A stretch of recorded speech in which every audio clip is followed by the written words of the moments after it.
बायदिसिना राजखान्थि हान्जाया गावबा गाव दा रिहार्सल होगासिनो दङ। बे बेलायाव बिजेपिआबो दाख्लै मानाव गेदेर चिफ मिनिस्टारा फोसावबाय जे जों बिजेपिआबो हारसिङै बेवहाय इलेक्सन गेलेगोन, ओंखायनो बयबो साखाफारा जानांगौ। बेखौ जानाय लोगो लोगो बायदिसिना बयबो एनालाइसिस खालामबाय आरो बे एनालाइसिसआव इउपिपिएल जाबा सोर जागोन, बेयावथ' मानाव गेदेर प्रमद बर' दं। बिपिएफ जाबा सोर जागोन, मानाव गेदेर हाग्रामा महिलारि दं। बिजेपि जाबा सोर जागोनलै, साला बे बिस्वजितआनो जानो हागौलै। माने आंखौबो ओरैनो नाम लालाबायनानै रायलायबाय थानायाव बे बाथ्राफ्रा फैदों। खौरां बिलाइनि बाथ्रा, मानसिनि एनालाइसिस, इलेक्सनाव आंहा बेक्तिगत जेबो गैया। आरो दाथ' आंखौ चिफ मिनिस्टार जानो हागौ होननानै होगासिनो दं पेपाराव, जे माने दानि गिबि मन्थ्रिया जुदि माने गोजौआव सेन्ट्रेलाव थाङोब्ला आसामनि गिबि मन्थ्रिया सोर सोर जानो हागौ। दा बेवहाय साब्रै साबा मानसिनि गेजेराव बिस्वजित दैमारियाबो आसामनि गिबि मन्थ्रि जानांगौ। आरो बेबायदि सोंबाय थानोसैलाय आंखौ दा नामा ओंखारलायबाय। आरो बे बिराद जारला, आङो स्पिकार, बर'फ्राथ' बेफोरखौ बुजिया दा। स्पिकारा मोनसे संबिधानिक मासि, माने संबिजिदारि मासि। बे संबिजिदारि मासियाव जनाय लोगो लोगो बियो माने निउट्रेल जायो। जेरै राष्ट्रपतिया संबिजिदारि मासि, बेबायदिनो नोङो माने मा होनो गभर्नरा संबिजिदारि मासि, नोङो जास्टिसफ्रा संबिजिदारि मासि, बिजिरगिरिफ्रा, आरो स्पिकाराबो संबिजिदारि मासि। जोङो खुनु राजखान्थि हान्जानि मिथिङाव थानो हाया, राजखान्थि सावरायनायाव जोङो थानो हाया। दा बड'लेण्डआव बिटिसिनि इलेक्सना जिहेतु फैथारगौ नालाय, बयनावबो खालि इलेक्सनल' फैबाय थाबाय। आरो बेखौ लानानैनो जिहेतु बायदिसिना राजखान्थि हान्जाया गावबा गाव दा रिहार्सल होगासिनो दङ। बे बेलायाव बिजेपिआबो दाख्लै मानाव गेदेर चिफ मिनिस्टारा फोसावबाय जे जों बिजेपिआबो हारसिङै बेवहाय इलेक्सन गेलेगोन, ओंखायनो बयबो साखाफारा जानांगौ।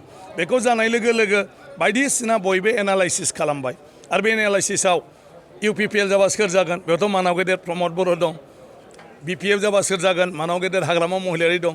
बिजेपि जाबा सोर जागोनलै, साला बे बिस्वजितआनो जानो हागौलै। माने आंखौबो ओरैनो नाम लालाबायनानै रायलायबाय थानायाव बे बाथ्राफ्रा फैदों। खौरां बिलाइनि बाथ्रा, मानसिनि एनालाइसिस, इलेक्सनाव आंहा बेक्तिगत जेबो गैया। आरो दाथ' आंखौ चिफ मिनिस्टार जानो हागौ होननानै होगासिनो दं पेपाराव, जे माने दानि गिबि मन्थ्रिया जुदि माने गोजौआव सेन्ट्रेलाव थाङोब्ला आसामनि गिबि मन्थ्रिया सोर सोर जानो हागौ। दा बेवहाय साब्रै साबा मानसिनि गेजेराव बिस्वजित दैमारियाबो आसामनि गिबि मन्थ्रि जानांगौ। आरो बेबायदि सोंबाय थानोसैलाय आंखौ दा नामा ओंखारलायबाय। दा बेफोर जेबो नङा, मानसिफ्रा सावरायो जे मा जानो हागौ मा जानो हाया, गावबा गाव जेखौ साननो हायो बेखौ लानानै खालामो। आंनि फारसेनिफ्राय बेक्तिगत आंहा जेबो गैया। आरो आं लुबैयो जायखि पार्टियानो सरकार जाया, बियो सुबुंनि मोजांनि थाखाय, हादोरनि मोजांनि थाखाय खामानि मावलांबाय थाबानो जाबाय। बाजाज बाइक सालायनो मोजां मोनग्रा रायजो राजाफोरनि थाखाय मोनसे गोजोनथाव खौरां। सेरफांगुरि बाजाज श'रुमा फुजा 2024 धामाका अफार होगासिनो दं। क'क्राझार जिल्ला सेरफांगुरियाव थानाय फुंखा एन्टारप्राइज बाजाज श'रुमा सेप्तेम्बरनिफ्राय 30 अक्ट'बर फुजा 2024 धामाका अफारनि खाबुफोर होगासिनो दं। नोंथांमोना सेरफांगुरियाव थानाय फुंखा एन्टारप्राइज बाजाज श'रुमाव खुंफुंजानाय फुजा धामाका अफाराव फैनानै नोंथांनि लुबैनाय बाजाजनि बाइकखौ लांफैनो हागोन। रायजो राजाफोरनो फुंखा एन्टारप्राइज बाजाज श'रुमा लाबोनाय अफारफ्रानो जाबाय 5 litre petrol free pressure cooker, free helmet, एक्सचेन्जनि एभेलेबल, लोगोसे केस होनानै बाइक बायगिरिफोरनो 1000 रां केसबेक हरफिननाय जागोन। आरो बाइक बायगिरिफोरनो फ्रि लटारि कुपनबो हरनाय जागोन। बे लटारि कुपनाव जाखाङोब्ला washing machine, refrigerator, android TV, smart watch आरो एन्ड्रइड फन बेफोर मोनबा प्राइजफोरखौ मोननो हागोन।